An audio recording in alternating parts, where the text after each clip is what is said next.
సంగారెడ్డి పట్టణంలో వీధి కుక్కల స్వైర విహారం ఎక్కువైంది. దీనివలన మహిళలు, చిన్నారులు, వృద్ధులు ఇబ్బందులు పడుతున్నారు.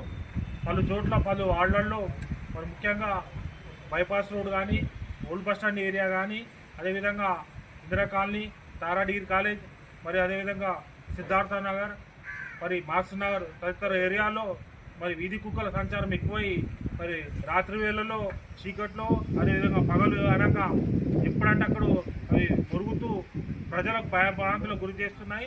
కొన్ని చోట్ల చిన్నారులకు కరిచి గాయాల పాలు చేసి తీవ్రంగా మరి అనేక రకాలుగా ఇబ్బందులు పడుతున్నారు. కాబట్టి మరి మున్సిపల్ కమిషనర్ గారికి ఫోరం ఫర్ బెటర్ సంగారెడ్డి తరఫున వినతిపత్రం సమర్పించడం జరిగింది. మరి వీధి కుక్కలను నివారించాలి, సంచారాన్ని మరి ఎక్కడంటే అక్కడ మరి తిరుగుతున్నాయి కాబట్టి వాటిని ఇతర చోటు కన్నా తరలించి సంగారెడ్డి పట్టణంలో వీధి కుక్కల సంచారం తగ్గించాలని కోరుతూ ఈరోజు వినతిపత్రం ఇవ్వడం జరిగింది. ఎందుకంటే ఎక్కడ ఖాళీ ప్రదేశాలు జరిగినా గుంపులుగా వీధి కుక్కలు తిరుగుతున్నాయి.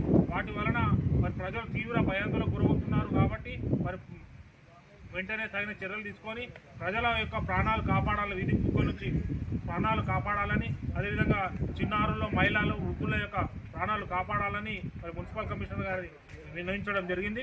తగిన చర్యలు తీసుకుంటానని మరి హామీ ఇవ్వడం జరిగింది మున్సిపల్ కమిషనర్ గారు. కానీ ఆ విధంగా చర్యలు తీసుకోవాలని మేము డిమాండ్ చేస్తాం.